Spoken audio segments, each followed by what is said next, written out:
I mentioned a couple times that this is going to be maybe the shortest conversation that we will have because I have been a priest almost for 8 months only.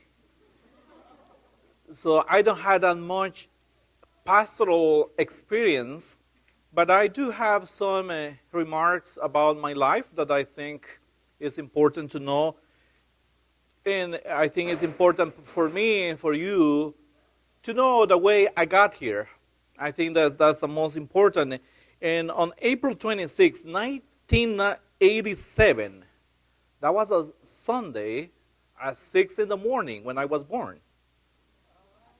I asked all that details to my mom when I needed to write my vocation story.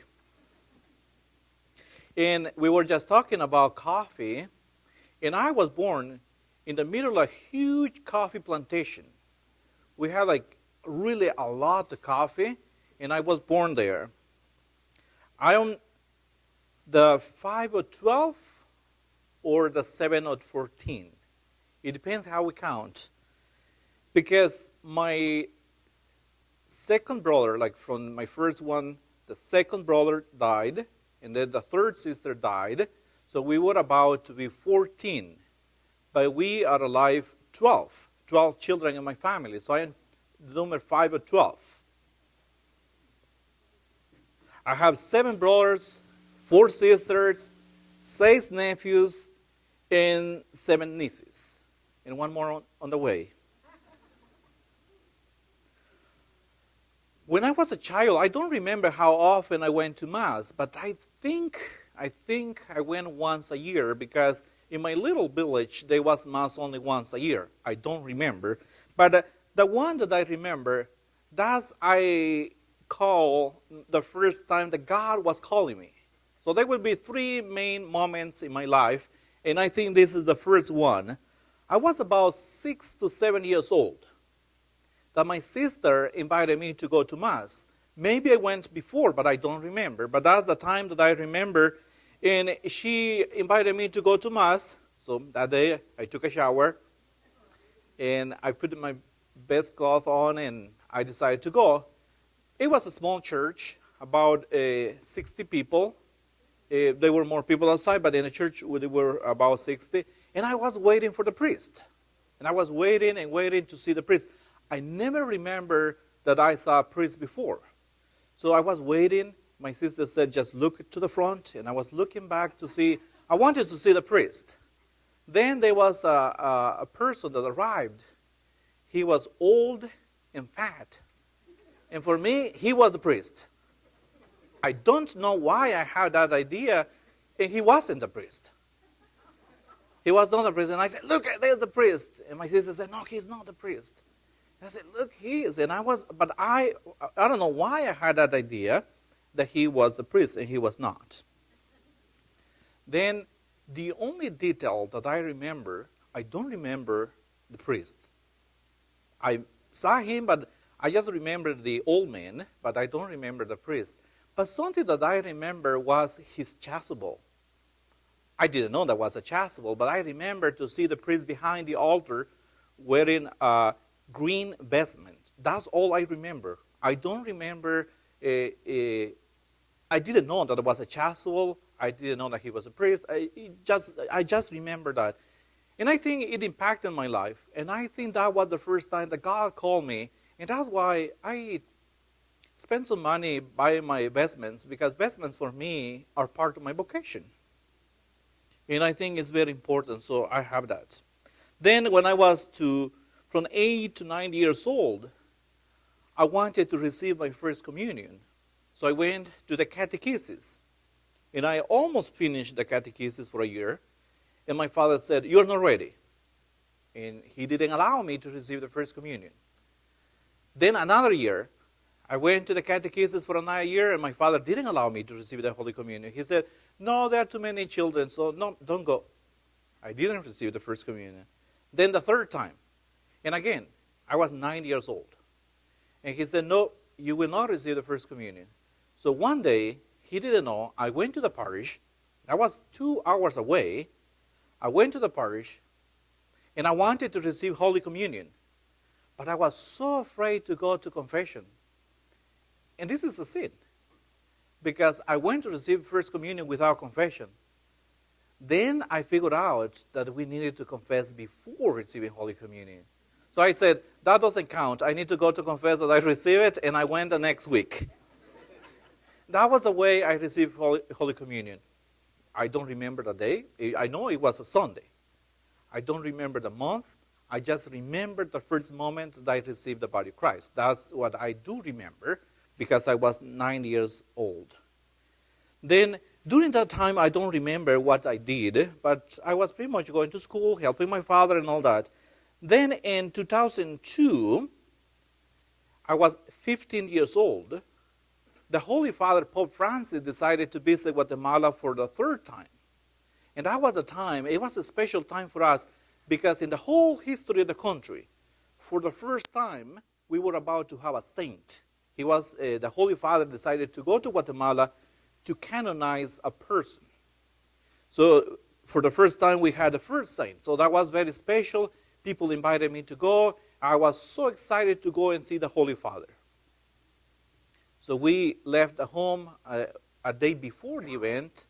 We stayed in a church. The next day we got a bus, and then we walked, and we got to Guatemala City. That was a huge, huge, huge area. We were about 2 million people. And then I noticed that the entrance of the place where we were was like 5 miles away from where I was. I couldn't even see the main door, and I was like, there's no way I can see the Holy Father. And I really wanted to see the Holy Father, but I was looking at the main door, and I was like, it's not possible. But because, they always change what they have already planned sometimes because of security reasons, the Holy Father decided to enter by the back door. And that was where I was. So I see the Holy Father very close to me, and I was so excited. You may have heard this. I remember the Holy Father looking at me. Then after that, I forgot that I wanted to be a priest. I wanted to be the Pope. And I was like, I want to be the Pope. That's very, very amazing. I want to be the Pope.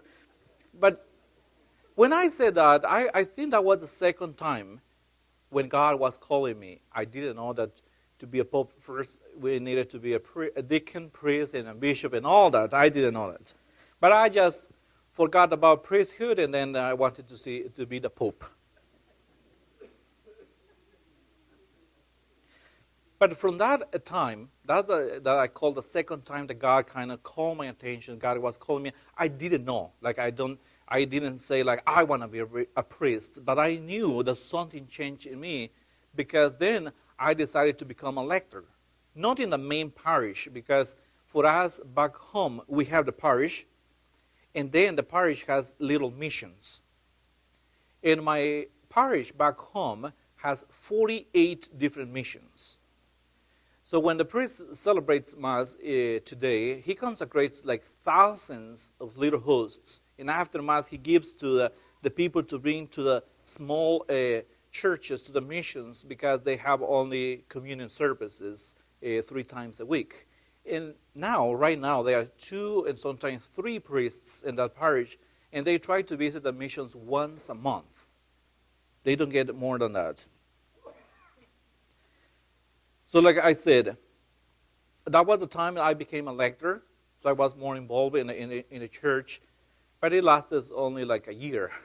I was a lector because then my father died when I was 16 years old, and I wanted to study more, because by then I had only a grade school, and grade school for us goes from 1st grade to 6th grade. It doesn't go to 8th, only to 6th grade, and I had only that school, and I wanted to get some more, but there was not school where I grew up. So I decided to go to Guatemala City, and that was the first time I left home. And when I count nowadays the story of my vocation, I think that was part of it, because if I haven't left, I don't know where I will be. But I left home, and then I went to Guatemala City, and I studied middle school in the morning, and I work in the afternoon. So every day I study and work. And that was an official work in the sense that I was not 18 years old. So one of my aunts, she had a kind of a company. They were fixing cars and all that. And my job was just to handle the tools, clean the tools and handle the tools to the people that was working. That was my work, and they paid to me. That I'm talking is 2004, 5, and 6. So I did all that work during that time. Then it was time for high school. In high school was a little bit different because high school, they wanted me the whole day or nothing. They said, you either work or study, but you cannot do both. And then I found a school that they allow me to study on weekends. So that was the first job that I applied for a job. I got a job in a hotel, cleaning the rooms, cleaning everything. Like it was in cleaning, but they don't call a cleaning man. They call operator, because cleaning sounds like not very nice. So they decided to operate. So when they asked me, "What is your job?" I am an operator.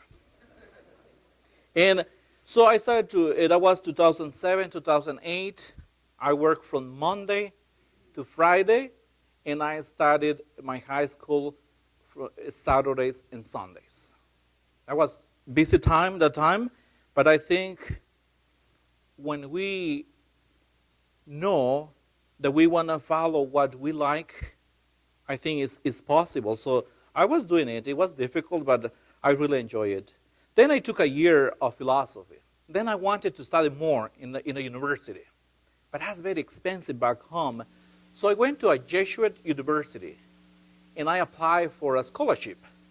You know, usually the university, they have a department for scholarships. So I went and I applied for one. And they said, you need to come and take a vocational test to see for which careers I could apply. But then they said, if you want, don't come. We will give you one. And they gave me one in philosophy, because nobody wanted to study philosophy. And that's the one that they always offer. And now they're offering that scholarship of philosophy for all the seminarians of the country, the Jesuit University. So all the seminarians in Guatemala, they get a scholarship from the Jesuit University. And I got that one. And I was fine. I like it. But then people started to question me, what are you going to do as a philosopher? And I said, I'll be smart. But they said, but how are you going to make a living? How are you going to make money? And then my family and everybody. And then I gave up. And I said, okay, it's fine. But that, I think God was preparing me. Because when I came, I will let you know later,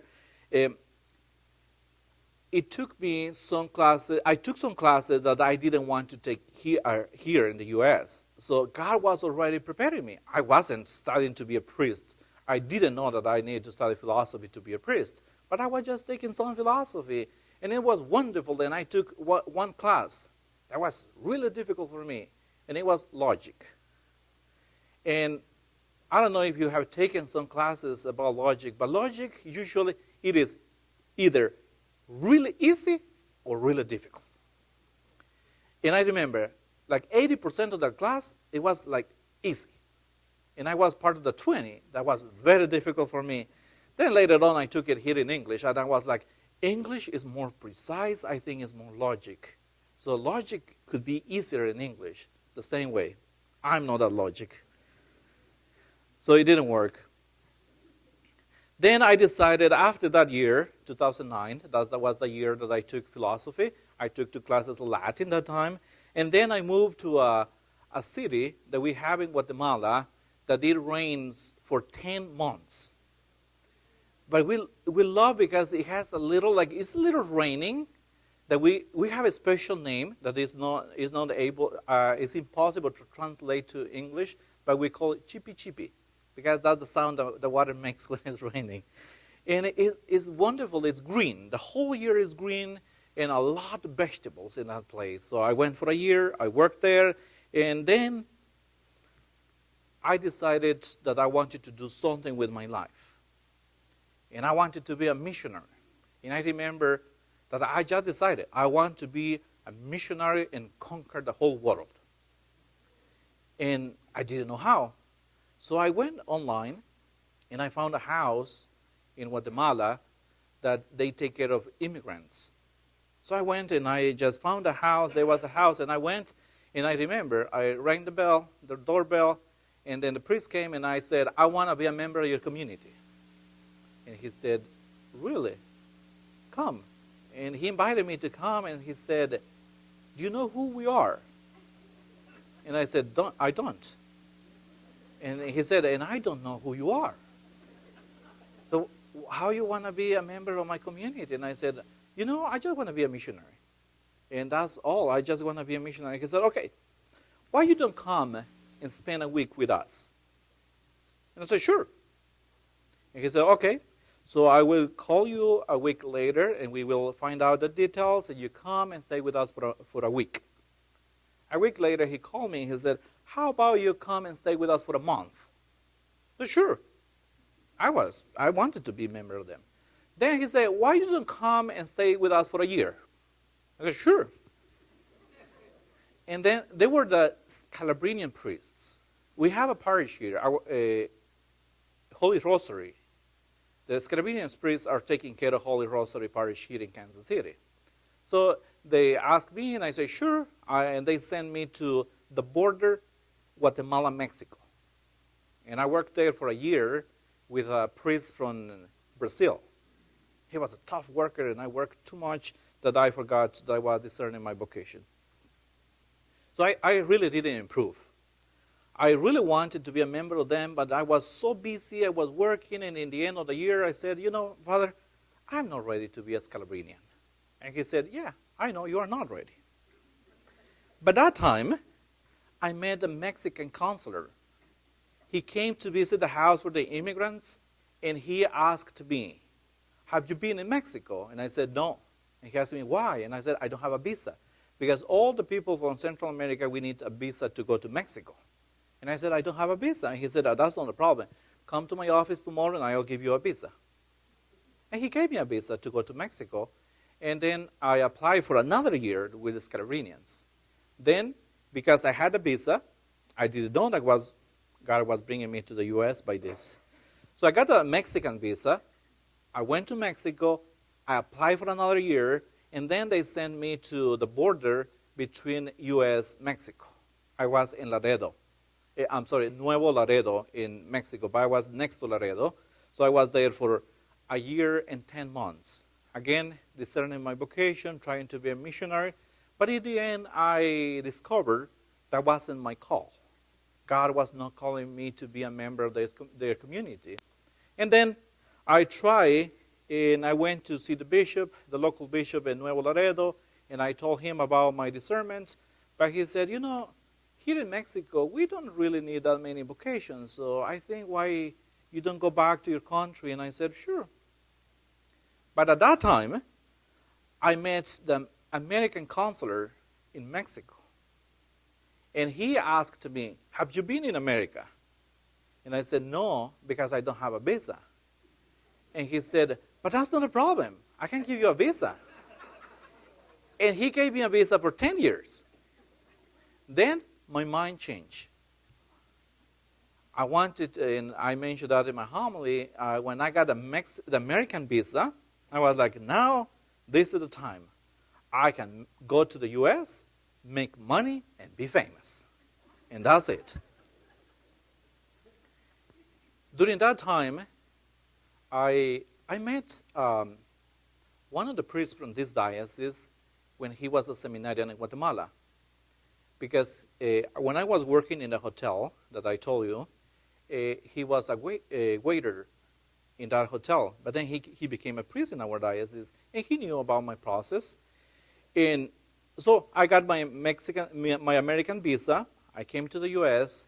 to make money, be famous, and I was working in construction. That was so difficult. Then this priest, he asked me, are you already a missionary? And I said, no, it didn't work. But are you a seminarian? And I said, no, it didn't work. And then he said, but do you want to be a seminarian? I said, yes, that was my purpose. That's why I spent almost 3 years with this community. And he said, okay, let me see. And I will see if I can help you. So he talked to Father Richard Rocha. He was here with us last Saturday, and he was the vocation director in our diocese. But he said, okay, I will talk to my vocation director, and I will let you know what he says. Was the first time that I heard the name Kansas City. I didn't have any idea where Kansas City was. For me, Kansas City was like a name in, I don't know, we always say like in Chinese. That's an expression that we have. When we don't understand something, we always say it's in Chinese. And so he talked to Father Rocha. Father Rocha said yes. And then Father Rocha wanted to talk to me on Skype. I didn't know how to use Skype by then, but I find out. So he talked to me. That was Father Rocha, Richard Rocha, and Father Gregory Lockwood. They were the two priests in the vocation office here in Kansas City. And they invited me, and they said, "You want to come?" And I said, "Sure. I want to come to Kansas City." And after he accepted me, he said, "You don't know what you're accepting now." And then I said, "Sure, I will go." And so I came. I worked only 23 days. I came to Kansas City, and he said, "Okay, in 3 days, you're going to the seminary." And I was like, "Sure, I'm for it."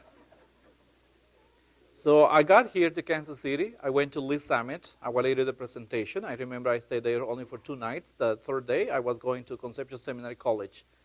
I was so sad to see the U.S. had like rural areas.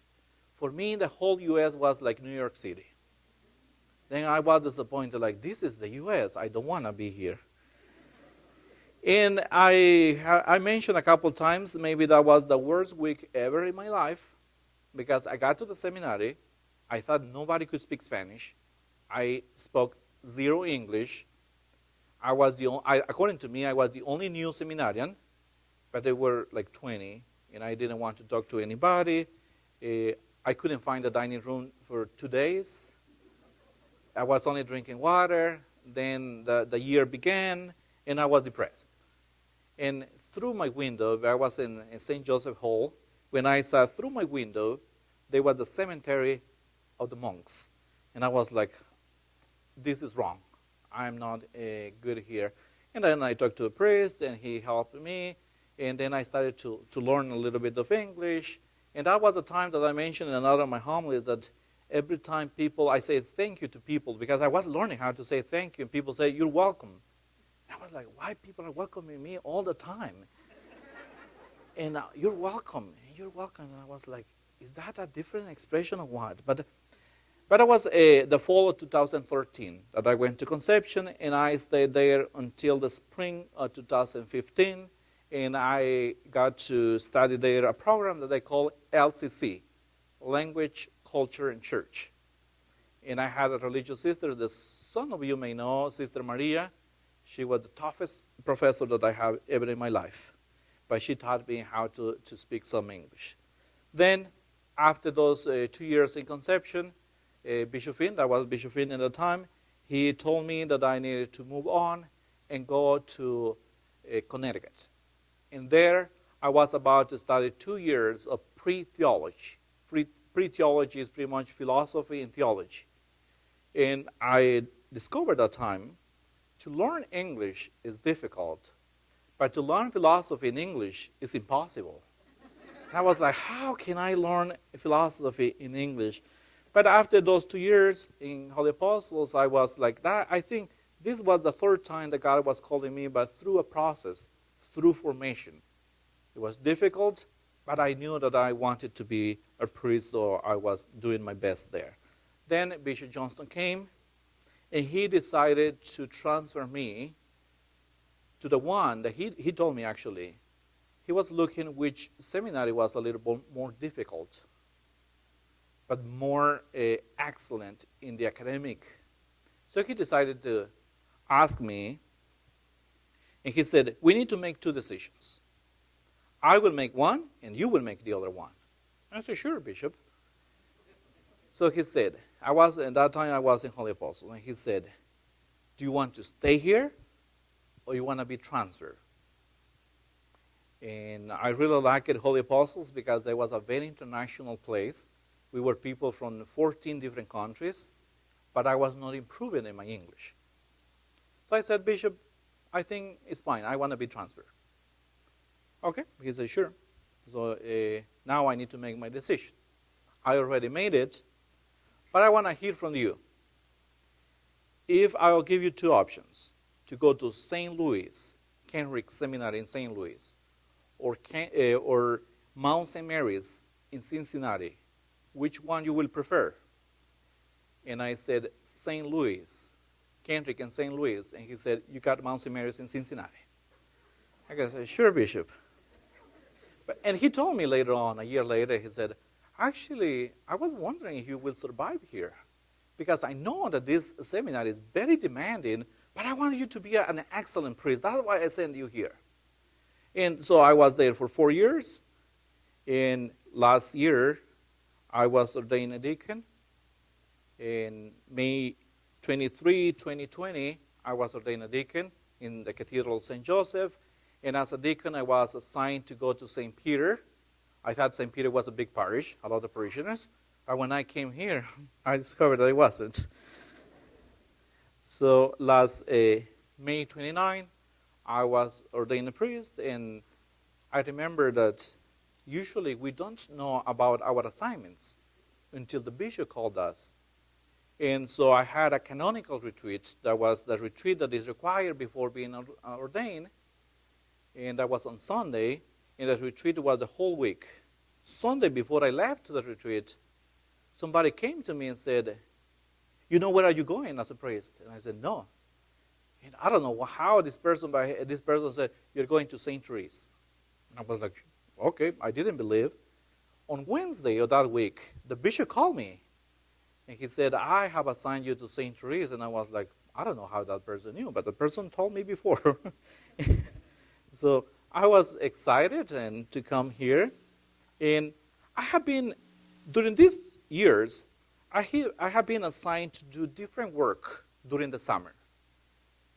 Because in Cincinnati, the program is designed for 6 or 7 years. And they wanted me to do 5 years in Cincinnati. So the way for me, because I went only for theology, was 2 years of theology, 1 year in a parish, and 2 more years in the seminary. But then Bishop Johnston said, no, because my seminarians in Kansas City, I asked them to spend the summer in a parish. So I have been in different places. Like the summer of 2014, I was assigned during the summer in St. Charles Borromeo. So I was there for the summer. The summer of 2015, I went to Our Lady Good Counsel. That was the time when I worked with Monsignor Blasitt. The summer of 2016, I did Camp Savio in Atchison, Kansas. The summer of 2017, I did Todos Tuas in different parishes here in the diocese. The summer of 2018, I went to St. John Land. That's my home parish. And when the bishop knew that I liked the community and the community liked me, I don't know why, he assigned me in the summer of 2019. So I was for 2 summers there. And last summer, 2020, I was a deacon. I was assigned to St. Peter. So there are the different assignments that I had only during the summer. And the other experience is here. And that's the way I got here to St. Therese. And I'm happy to be here. Like I told you, the first time when I came here and I look at that parish, I'm short, but at that day I felt like this size. And then Father assigned me to celebrate Mass with Deacon Dog. You can imagine when I look at Deacon, when he was asking me for the blessing. But I think it's a blessing in all that I told you.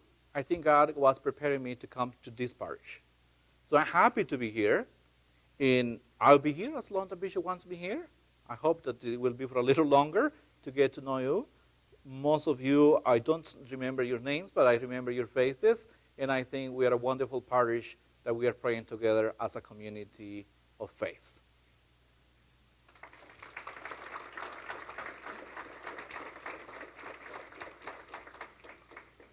I think we will finish with a closing prayer, right? Any questions or Oh, yeah.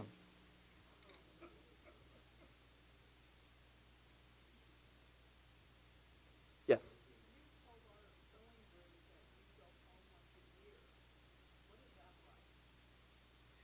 You know, every year I go home. I haven't got to go home yet because I didn't have my passport, but I got it this Saturday. But every time I go home, it's a different experience. And I remember the first, second, and third year that I went home, I was so excited to go there. But when I was coming back, I was sad. Then it changed. And then something strange happened because I was happy to go there, but I was a little happier to come back.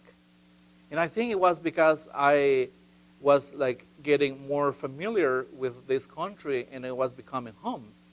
Now I don't know when I'm more happy, when I'm happier, when I go home. I think I'm very happy to go and see my family, but after 8, 10 days, I think I'm thinking already the U.S. to come back. So every time I go home is different.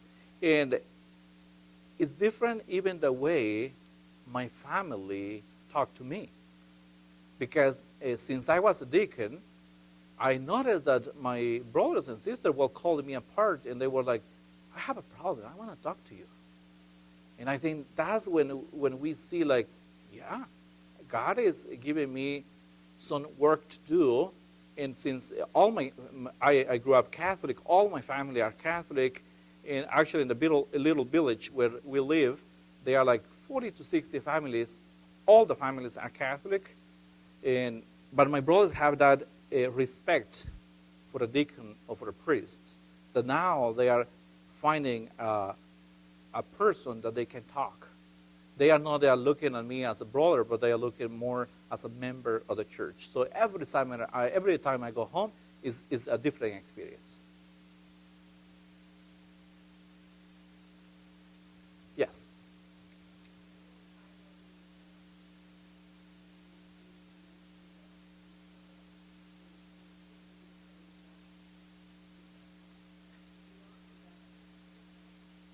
I do. And I decided, nobody really taught me how to sew, but I found that very relaxing.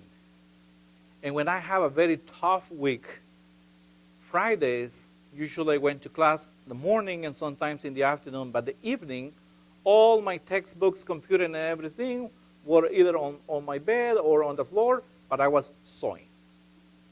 And then I noticed that in the seminary, most of the seminarians, we didn't have enough money to buy new cloth.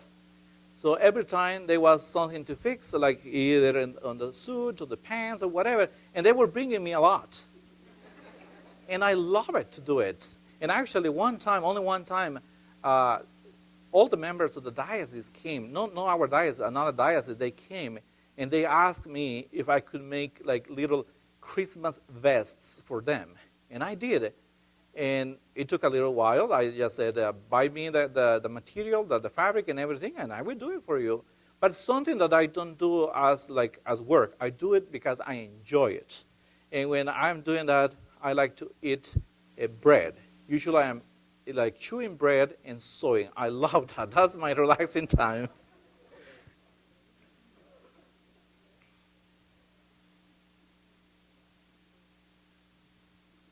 Yes. Yes. That one was not. But then we moved from there, and my father, before he died, he planted a lot of coffee. Actually, I helped him and all my brothers. And that's the way my mom survives, because my mom has a lot of coffee plantation, even today. So in December, we harvest that, she sells that, and that is the money for the whole year that my mom has.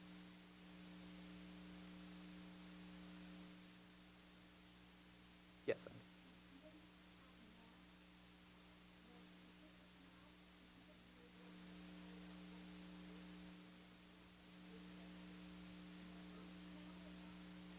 Now they are having Mass once a month. But I have a cousin, he's a priest in Guatemala. When he goes home during his vacation, he celebrates Mass every day. So sometimes for 2 weeks they have Mass every day. And every family they come because that's a big gathering. And that's why when I go home, I know that they will be from, because I'm planning to say my first Mass over there that they call Thanksgiving Mass. Actually, it's kind of repeating that because Mass is a Thanksgiving, but it's a Thanksgiving Mass that I will celebrate there. And not just my village, but I know that when I will celebrate my first Mass there, I hope they will be in June, this coming June, they will be more than 2,000 people. Because as long people, they hear that there is going to be a Mass and there is a local priest, they could just come. And actually, there's a lot of work because if they have a baptism, whatever they have, they always come, or for confession or whatever, because the priest that is there, the pastor, he has a lot of work.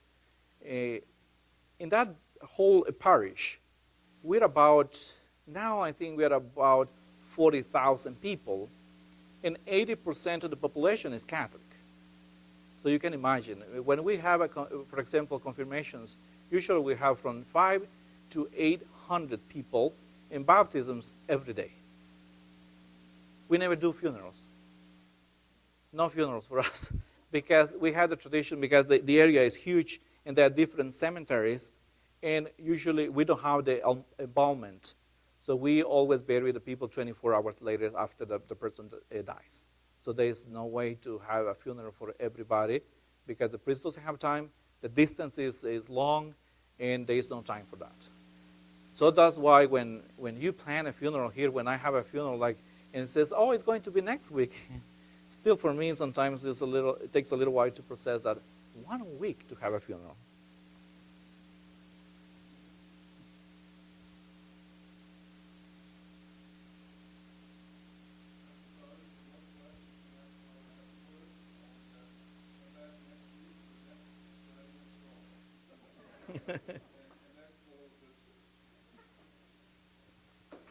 Thank you very much. Thank you.